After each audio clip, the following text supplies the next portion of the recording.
Por supuesto que todos necesitamos descanso, pero así como nuestro trabajo es trabajo propio de presbíteros, nuestro descanso ha de ser descanso propio de presbíteros. O sea, nadie ha dicho que no necesitamos descansar. Claro que toca descansar. Necesitamos descansar. El peligro está en que nuestro descanso no sea descanso de presbíteros, sino que uno quiera descansar de ser presbítero, que es una cosa muy distinta.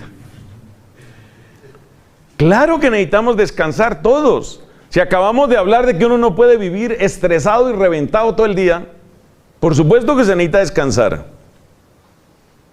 Jesús se compadeció de los suyos y les dijo: venid vosotros solos a un lugar tranquilo y apartado.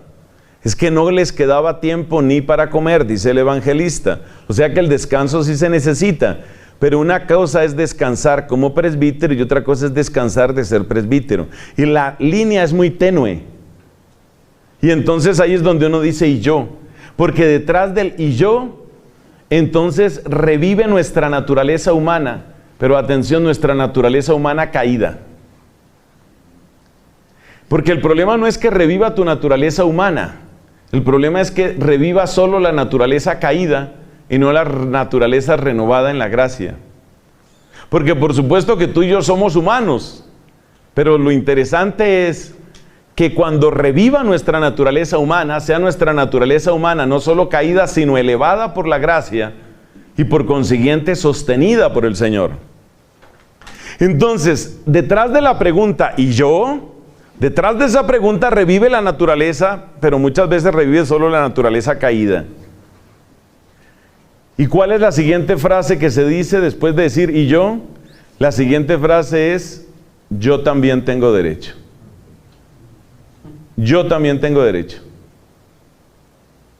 En el momento, si usted quiere saber en qué momento deben encenderse todas las alarmas rojas y todas las sirenas de emergencia en la vida de un sacerdote, es el momento en el que él dice: yo también tengo derecho.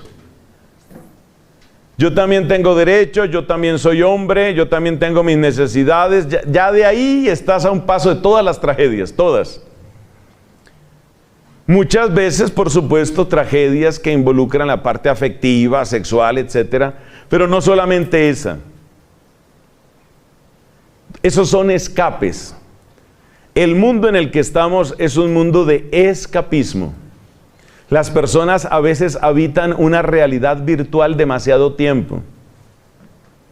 Con gran clarividencia ya el Papa Benedicto XVI hablaba del peligro de volver las redes sociales una especie de realidad paralela. Entonces en las redes sociales ya empiezo a ser lo que no soy. Descanso de ser. Sobre todo descanso de ser presbítero. Entonces ahí pasa de todo. Pasa de todo. Porque si descanso de ser presbítero, seguramente descanso de los compromisos de presbítero. Y entonces revive en mí, no sé, un gorila, un león, o un chimpancé gracioso. Entonces me vuelvo payaso, me vuelvo conquistador. Sale muchas veces lo peor de mí. Esos son los escapismos. Uno se da cuenta que todo escapismo representa y a la vez fortalece una tragedia que se llama fragmentación. Un escapismo es como una vida vivida en fragmentos. Mientras estoy en la misa, soy el sacerdote. Cuando estoy con mis amigos, pues soy simplemente un amigo. Cuando estoy chateando en lo profundo de la noche, entonces soy un macho alfa. Entonces la vida se vive en fragmentación. Esa fragmentación pasa factura. Esa fragmentación nos rompe. Esa fragmentación nos hace sentir hipócritas.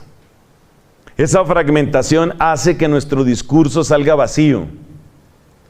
Un compañero mío de estudios, lo hicieron obispo, predica de una manera muy cercana a la gente y también a sus curas. Y este hombre tiene unas frases muy buenas. Una que le he oído varias veces es: que el evangelio no te salga recitado. Porque cuando uno está fragmentado, entonces uno se aprende algo que tiene que decir, pero le sale recitado. Como cuando una persona dice una poesía que no es suya y se nota que no es suya, ni siquiera se la ha apropiado. Entonces el evangelio nos sale recitado cuando estamos fragmentados, cuando entramos en el escapismo. No es fácil. No es fácil. ¿Cómo encontrar esos momentos de descanso sano? Yo creo que esa es una urgencia en toda la iglesia. Necesitamos encontrar descanso sano. De manera que las labores sean labores de presbítero y los descansos sean descansos de presbítero. No es tan fácil. Yo creo que no hay una fórmula mágica y hoy hay muchos que están hablando abiertamente de este tema. El tema de cómo nosotros sacerdotes caemos con muchísima frecuencia en uno de dos extremos. Ya sea por activismo o simplemente porque hay muchísimo trabajo para hacer, y realmente siempre hay mucho trabajo, esa es la realidad. Ya sea por activismo o por otras causas, recargados de trabajo, faltos de sueño, descuidados de la salud, tensos interiormente, con una cantidad de neuralgias, gastritis crónica, entierro prematuro. Ese es un camino. Ese es un camino. El otro camino, la fragmentación, el escapismo, la doble vida. Ninguno de los dos es sano.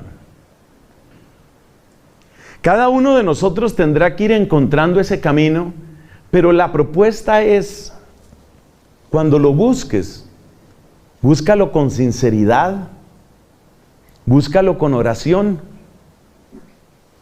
Yo le oí una predicación muy hermosa a un sabio sacerdote que hablaba sobre este tema del descanso. Y fíjese con qué lo relacionaba él. Lo relacionaba con la providencia. Yo me quedé perdido. Providencia, descanso, ¿cómo así? Pues sí debe conectar, pero ¿cómo? Y decía él, mire, si uno es un hombre de fe, como estamos llamados a ser, uno sabe que lo que dice el Salmo del Buen Pastor, el Salmo 23, es verdad. El Señor es mi pastor, nada me falta. O sea, ya Cristo sabe quién soy yo. Cristo conoce mi sistema neurológico, conoce el pasado mío, conoce mi sistema hormonal. Cristo conoce mis deficiencias, vacíos y fracturas, heridas y tropiezos en la vida afectiva. ¿Quién me conoce mejor que Él? Ya lo dice el Salmo, ¿no? Examíname, Señor, y ponme a prueba. Conoce lo que hay en mi corazón. Entonces, fíjate que en el camino de superar el escapismo presbiterial, es indispensable una profunda fe. ¿Quiénes serán los sacerdotes que acertarán en esta búsqueda tan difícil? La del descanso sano. Descanso que no te aleje de tu vocación, que no te deje mal sabor, que no aporree tu conciencia. ¿Quiénes serán los que acertarán? Hombres de mucha fe. ¿Por qué? Porque un hombre de verdadera fe cree que hay un Dios providente. Dios sabe que yo necesito descansar. Dios sabe qué medida de cariño yo necesito. Decía un provincial de mi comunidad, todos necesitamos en algún momento cariñoterapia. Pero la cariñoterapia tiene que ser cariñoterapia que no me aleje de mi vocación, que no me saque de mi centro, que no sea un ruido que compita con la palabra. La palabra ha de reinar en mí, que la palabra de Cristo habite entre vosotros con toda su riqueza, carta a los Colosenses. La palabra debe reinar en mí. Entonces los ruidos compiten contra la palabra. Entonces necesito descansos que no sean ruidos, porque yo quiero que en mí reine la palabra. Pero Jesús sabe que yo necesito cariño, Jesús sabe que yo me siento solo, Jesús sabe que yo me siento tentado, Jesús sabe, sí, lo sabe. Y lo sabe mejor que yo. y lo entiende mejor que yo y tiene una respuesta mejor que la mía. Entonces fíjate cómo en el fondo la superación del escapismo es un camino que va por el lado de la fe. Él sabe por dónde tengo que ir, Él sabe por dónde. Él sabe cuáles son las alegrías que no me ensucian el alma.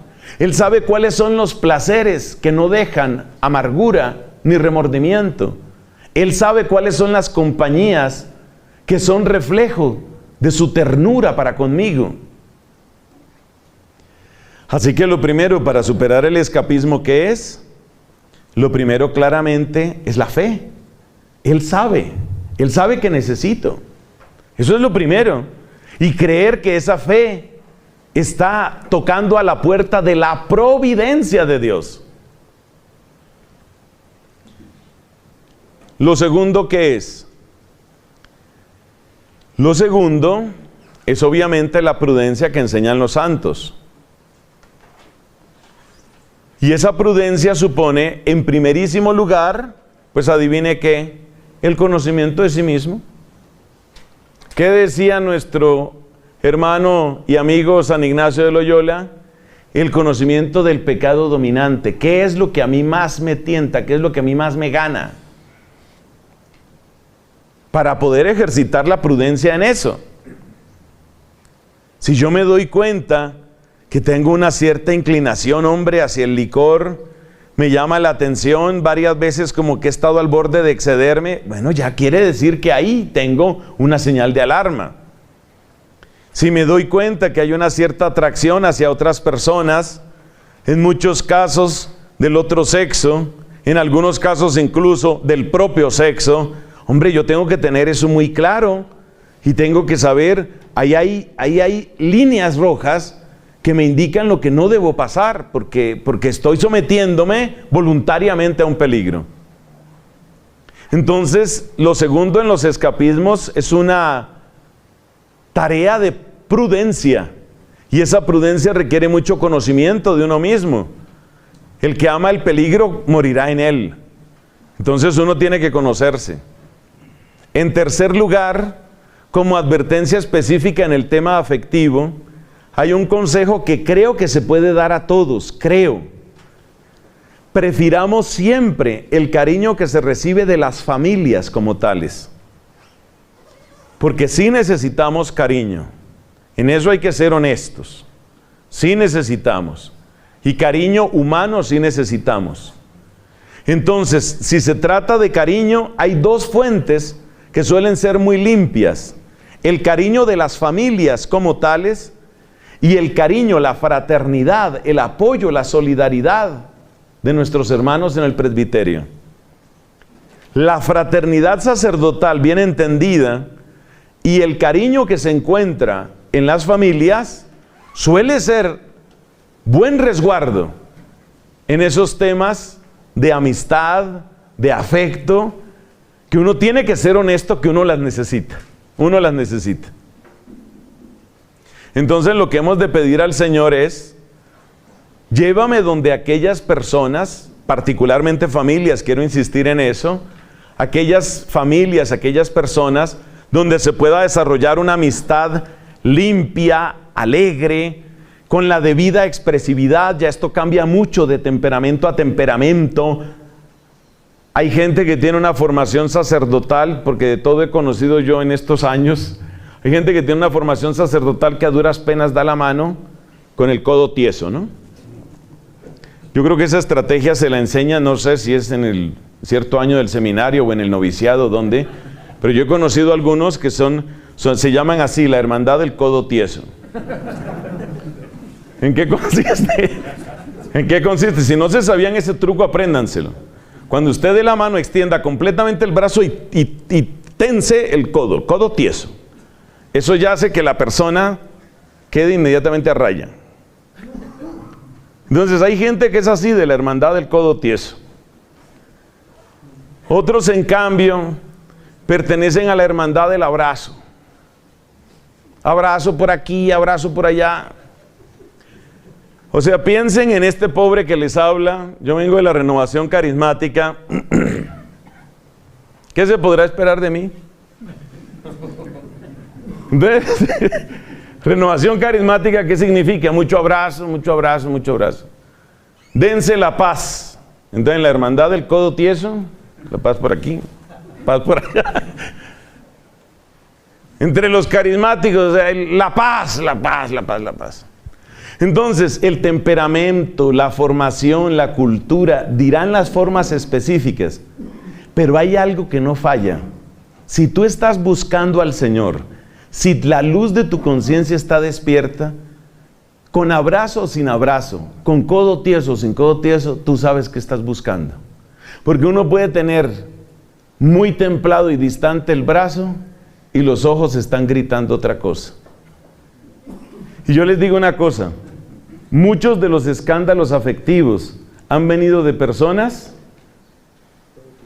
de codo tieso, de personas que supuestamente eran rigurosos y de un gran rigor y todo estricto. Eso no es garantía, eso no es garantía. Tomar las medidas naturales y de prudencia a todos nos sirve. Pero no se fíe usted mucho solamente de lo exterior. Hay que vigilar el corazón, como dice la Escritura. Por encima de todo, guarda tu corazón, porque ahí están las fuentes de la vida. Otra razón más para conocer el propio corazón.